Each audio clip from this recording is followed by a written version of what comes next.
Hi hello ನಮಸ್ತೆ friends, ಹೇಗಿದ್ರೆ ಎಲ್ಲರೂ? Welcome back to Divya's ಅಡುಗೆಗಳು ಚಾನಲ್. ಇನ್ನೂ ಯಾರೆಲ್ಲ ನನ್ನ ಚಾನಲ್ನ ಸಬ್ಸ್ಕ್ರೈಬ್ ಮಾಡ್ಕೊಂಡು ನೋಡ್ತಾ ಇದ್ದೀರಾ, ಪ್ಲೀಸ್ ಸಬ್ಸ್ಕ್ರೈಬ್ ಮಾಡ್ಕೊಳ್ಳಿ, ಲೈಕ್ ಮಾಡಿ, ಶೇರ್ ಮಾಡಿ, ಕಮೆಂಟ್ ಮಾಡಿ. ಬನ್ನಿ ಇವತ್ತು ಮನೆಯಲ್ಲೇ ಈಸಿಯಾಗಿ ರೆಸ್ಟೋರೆಂಟಲ್ಲಿ ಸಿಗೋವಂತಹ ಮಶ್ರೂಮ್ ಬಿರಿಯಾನಿ ಹೇಗೆ ಮಾಡೋದು ಅಂತ ನೋಡೋಣ ಬನ್ನಿ. ಇದಕ್ಕೆ ನಾನಿಲ್ಲಿ 4 ಟೊಮೆಟೊ, 2 ಆನಿಯನ್ ತೊಗೊಂಡಿದ್ದೀನಿ, ಹಾಗೆ ಸ್ವಲ್ಪ ಕೊತ್ತಂಬರಿ ಸೊಪ್ಪು, ಸ್ವಲ್ಪ ಪುದೀನ. ಇಲ್ಲಿ ನಾನು 2 ಹಿಡಿಯಷ್ಟು ಪುದೀನ ತೊಗೊಂಡಿದ್ದೀನಿ. 1 ಕೊತ್ತಂಬರಿ ಸೊಪ್ಪು ಮತ್ತು ಪುದೀನ ಎರಡನ್ನೂ ಪೇಸ್ಟ್ ಮಾಡ್ಕೊತೀನಿ. ಇನ್ನೊಂದಿಷ್ಟು ಪುದೀನನ ಹಾಕೋದಕ್ಕೋಸ್ಕರ ತೊಗೊಂಡಿದ್ದೀನಿ. ಹಾಗೆ ಮಶ್ರೂಮು ಒಂದು 500 ಗ್ರಾಮ್ ತೊಗೊಂಡಿದ್ದೀನಿ. ನಾನಿಲ್ಲಿ 2 ಟೇಬಲ್ ಸ್ಪೂನಷ್ಟು ಖಾರದ ಪುಡಿ, ಒಂದು ಸಣ್ಣ ಚಮಚದಷ್ಟು ಅರಿಶಿನ, ಒಂದು ಅರ್ಧ ಚಮಚ ಗರಂ ಮಸಾಲ, 1 ಸ್ಪೂನು ಧನಿಯಾ ಪೌಡರು, 1.5 ಸ್ಪೂನಷ್ಟು ಬಿರಿಯಾನಿ ಪೌಡರ್ ತೊಗೊಂಡಿದ್ದೀನಿ. ಹಾಗೆ ಚಕ್ಕೆ, ಲವಂಗ, ಪಲಾವ್ ಎಲೆ, ಅನಾನಸ್ ಮೊಗ್ಗು, ಏಲಕ್ಕಿ, ಇದೆಲ್ಲ ಮಾಮೂಲಿ ಪಲಾವ್ಗೆ ಹಾಕೋ ಸ್ಪೈಸಸ್ಸು. ಮತ್ತು ಇದು ಸೋನಾ ಮಸೂರಿ ಅಕ್ಕಿ. ನಾನು ಈ ಗ್ಲಾಸಲ್ಲಿ 3 ಗ್ಲಾಸಷ್ಟು ಅಕ್ಕಿ ತೊಗೊಂಡಿದ್ದೀನಿ. ಸ್ವಲ್ಪ ಮನೇಲೇ ಮಾಡಿಟ್ಕೊಂಡಿರೋ ಶುಂಠಿ ಬೆಳ್ಳುಳ್ಳಿ ಪೇಸ್ಟು. ಬನ್ನಿ ಈಗ ಹೇಗೆ ಮಾಡೋದು ಅಂತ ನೋಡೋಣ. ಮೊದಲನೇದಾಗಿ ಸ್ಟವ್ ಆನ್ ಮಾಡಿಕೊಂಡು ಕುಕ್ಕರ್ ಇಟ್ಟು, ಅದು ಕುಕ್ಕರ್ ಬಿಸಿ ಆದಮೇಲೆ ಒಂದು 4ರಿಂದ 5 ಟೇಬಲ್ ಸ್ಪೂನಷ್ಟು ಎಣ್ಣೆನ ಆಡ್ ಮಾಡಿಕೊಂಡು, ಇದಕ್ಕೆ ನಾನು ಪಲಾವ್ ಎಲೆ, ಅನಾನಸ್ ಮೊಗ್ಗು, ಏನೇನು ಸ್ಪೈಸಸ್ ಇತ್ತಲ್ಲ ಅದನ್ನೆಲ್ಲ ಆ್ಯಡ್ ಮಾಡಿಕೊಂಡು, ಅದು ಸ್ವಲ್ಪ ಫ್ರೈ ಆದಮೇಲೆ ಈರುಳ್ಳಿನ ಆ್ಯಡ್ ಮಾಡಿಕೊಂಡು, ಅದನ್ನು ಕೂಡ ಸ್ವಲ್ಪ ಬ್ರೌನ್ ಶೇಡ್ ಬರೋ ತನಕ ಫ್ರೈ ಮಾಡ್ಕೊಳ್ಳಿ. ಈ ಥರ ಚೆನ್ನಾಗಿ ಫ್ರೈ ಮಾಡ್ಕೊಳ್ಳಿ. ಈಗ ಇದಕ್ಕೆ ನಾನು ಶುಂಠಿ ಬೆಳ್ಳುಳ್ಳಿ ಪೇಸ್ಟ್ನ ಹಾಕೋತಾ ಇದ್ದೀನಿ. ಅದನ್ನು ಕೂಡ ಎಣ್ಣೆಯಲ್ಲಿ ಚೆನ್ನಾಗಿ ಫ್ರೈ ಆಗಬೇಕು, ಹಸಿ ವಾಸನೆ ಎಲ್ಲ ಹೋಗಬೇಕು, ಆ ಥರ ಚೆನ್ನಾಗಿ ಹುರ್ಕೊಳ್ಳಿ. ಈಗ ಇದಕ್ಕೆ ನಾವು ಹೆಚ್ಚಿಟ್ಕೊಂಡಿರೋ ಪುದೀನನ ಹಾಕ್ಕೊತಾ ಇದ್ದೀನಿ. ಇದನ್ನು ಹಾಕೋದ್ರಿಂದ ಫ್ಲೇವರ್ ಚೆನ್ನಾಗಿ ಬರುತ್ತೆ. ಆಮೇಲೆ ಇದಕ್ಕೆ ನಾವು ಟೊಮೆಟೊ ಹೆಚ್ಚಿಟ್ಕೊಂಡಿದ್ವಲ್ಲ, ಆ ಟೊಮೆಟೊನ ಹಾಕ್ಕೊಳ್ಳೋಣ.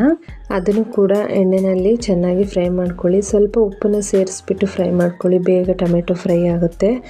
ಈ ಥರ ಟೊಮೆಟೊ ಫ್ರೈ ಆದಮೇಲೆ ಇದಕ್ಕೆ ನಾವು ರುಬ್ಬಿಟ್ಕೊಂಡಿದ್ವಲ್ಲ ಪುದೀನ ಮತ್ತು ಕೊತ್ತಂಬರಿ ಸೊಪ್ಪಿನ ಪೇಸ್ಟು, ಅದನ್ನು ಹಾಕ್ಕೊಳ್ಳೋಣ. ಅದನ್ನು ಕೂಡ ಚೆನ್ನಾಗಿ ಎಣ್ಣೆಯಲ್ಲಿ ಫ್ರೈ ಮಾಡ್ಕೋಬೇಕು. ಈ ಬಿರಿಯಾನಿ, ಪಲಾವು ಇದೆಲ್ಲ ಮಾಡಬೇಕಾದ್ರೆ ಮೇಯ್ನಾಗಿ ನಾವು ಮಾಡಬೇಕಾಗಿರೋದು, ನಾವೇನೇನು ಮಸಾಲೆ ಅಥವಾ ಏನೇನು ರುಬ್ಬಿಟ್ಕೊಂಡಿರೋದೆಲ್ಲ ಆ್ಯಡ್ ಮಾಡ್ತೀವಲ್ಲ, ಅದು ಚೆನ್ನಾಗಿ ಎಣ್ಣೆಯಲ್ಲಿ ಹುರ್ಕೋಬೇಕು. ಎಣ್ಣೆಯಲ್ಲಿ ಫ್ರೈ ಆದಷ್ಟು ಟೇಸ್ಟ್ ಚೆನ್ನಾಗಿ ಕೊಡುತ್ತೆ, ಅದೊಂದು ಮರಿಬೇಡಿ. ಚೆನ್ನಾಗಿ ಈ ಥರ ಫ್ರೈ ಮಾಡ್ಕೊಳ್ಳಿ. ಈಗ ಇದಕ್ಕೆ ನಾನು ಸ್ವಲ್ಪ ಮೊಸರನ್ನ ಸೇರಿಸ್ತೀನಿ, ಏಕೆಂದರೆ ಟೊಮೆಟೊ ಮತ್ತು ಆಮೇಲೆ ನಿಂಬೆ ರಸ ಎಲ್ಲ ಹಾಕ್ತೀವಲ್ಲ, ಸೊ ಮೊಸರನ್ನ ನೋಡಿಕೊಂಡು ಸೇರಿಸಿ. ನೋಡಿ, ಅದೆಲ್ಲನೂ ಹಾಕ್ಬಿಟ್ಟು ಈ ಥರ ಚೆನ್ನಾಗಿ ಫ್ರೈ ಮಾಡ್ಕೊಳ್ಳಿ. ಈಗ ಇದಕ್ಕೆ ನಾನು ಅರಿಶಿನ ಆ್ಯಡ್ ಮಾಡ್ತಾಯಿದ್ದೀನಿ. ಈಗ ಇದಕ್ಕೆ ನಾವು ಎಲ್ಲ ಥರ ಸ್ಪೈಸಸ್ಸು, ಖಾರದ ಪುಡಿ, ಧನಿಯಾ ಪುಡಿ, ಗರಂ ಮಸಾಲ, ಬಿರಿಯಾನಿ ಮಸಾಲ, ಇದನ್ನೆಲ್ಲನೂ ಕೂಡ ಆ್ಯಡ್ ಮಾಡಿಕೊಂಡು, ಇದನ್ನು ಕೂಡ ಅದ್ರ ಜೊತೆ ಚೆನ್ನಾಗಿ ಫ್ರೈ ಮಾಡ್ಕೊಳ್ಳೋಣ. ನೋಡಿ, ಈ ಥರ ಚೆನ್ನಾಗಿ ಎಣ್ಣೆ ಬಿಡಬೇಕು, ಆ ಥರ ಚೆನ್ನಾಗಿ ಫ್ರೈ ಮಾಡ್ಕೊಳ್ಳಿ. ನೋಡಿ, ಈಗ ಕಾರ್ನರಲ್ಲೆಲ್ಲ ಎಣ್ಣೆ ಬಿಟ್ಕೊಂಡಿದೆ. ಈ ಥರ ಎಣ್ಣೆ ಬಿಡೋವರೆಗೂ ಫ್ರೈ ಆದಮೇಲೆ ಇದಕ್ಕೆ ನಾವು ಹಚ್ಚಿಟ್ಕೊಂಡಿರೋ ಮಶ್ರೂಮನ್ನು ಆ್ಯಡ್ ಮಾಡಿಕೊಂಡು, ಅದನ್ನು ಕೂಡ ಚೆನ್ನಾಗಿ ಫ್ರೈ ಮಾಡ್ಕೊಳ್ಳಿ. ಇದರಲ್ಲಿ ನೀರಿನಂಶ ಇರುತ್ತಲ್ಲ, ಆ ನೀರಿನಂಶ ಎಲ್ಲ ಬಿಟ್ಕೊಂಡಿರುತ್ತಲ್ವ, ಇದನ್ನೆಲ್ಲ ನಾವು ಗಮನದಲ್ಲಿಟ್ಕೊಂಡು ನೀರು ಸೇರಿಸ್ಬೇಕಾದ್ರೆ ಸ್ವಲ್ಪ ಒಂದು 1/2 ಗ್ಲಾಸಷ್ಟು ನೀರು ಕಡಿಮೆ ಸೇರಿಸ್ಬೇಕು. ಈಗ ನಾನು ಇದೆಲ್ಲ ಫ್ರೈ ಆಯ್ತಲ್ಲ, ಈಗ 3 ಗ್ಲಾಸ್ ಅಕ್ಕಿ ತೊಳೆದಿಟ್ಕೊಂಡಿದ್ದೆ, ಅದನ್ನು ಕೂಡ ಆ್ಯಡ್ ಮಾಡ್ಕೊತಾ ಇದ್ದೀನಿ. ನಾನಿಲ್ಲಿ ನೀರನ್ನ ಲೋಟದ ಲೆಕ್ಕದಲ್ಲಿ ಹಾಕೋದಿಲ್ಲ. ನಾನು ಯಾವ ಬೌಲಲ್ಲಿ ಅಕ್ಕಿನ ತೊಗೊಂಡಿರ್ತೀನೋ ಆ ಬೌಲಲ್ಲಿ 2 ಬೌಲ್ ನೀರು ಹಾಕೋತೀನಿ. ಬಟ್ ಇದರಲ್ಲಿ ನೀರು ಆಲ್ರೆಡಿ ಮಶ್ರೂಮಿಂದ, ಮೊಸರಿಂದ ಒಂದು 1/2 ಗ್ಲಾಸಷ್ಟು ಆಲ್ರೆಡಿ ನೀರು ಇದೆಯಲ್ವಾ, ಸೊ ನಾನು ಇದನ್ನು ಗಮನದಲ್ಲಿಟ್ಕೊಂಡು 1 ಬೌಲಷ್ಟು ಕರೆಕ್ಟಾಗಿ ಹಾಕ್ತೀನಿ. ಇನ್ನೊಂದು ಬೌಲಷ್ಟು ನೀರು ಹಾಕಬೇಕಾದ್ರೆ ಅರ್ಧ ಬೌಲಷ್ಟು ಮಾತ್ರ ಹಾಕ್ತೀನಿ, ಆವಾಗ ಸರಿ ಹೋಗುತ್ತೆ ಅಳತೆ.